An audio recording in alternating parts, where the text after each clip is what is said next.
உன் கையை நம்பி உயர்ந்திடப்பாரு உனக்கென எழுது ஒரு வரலாறு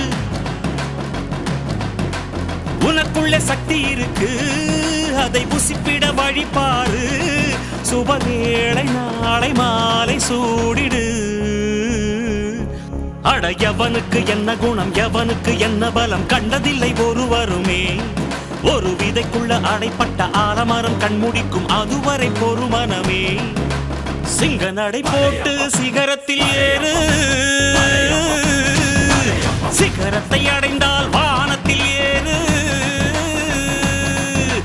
எம்பேரு படையப்ப இடப்பட்ட நடையப்ப என்னோட உள்ளதெல்லாம் இளஞ்சிங்க படையப்ப நெஞ்சில் 6 படையப்ப பின்னால் 100 படையப்ப யுத்தம் கொண்டு வருகையில் 10 வீரல் படையப்பா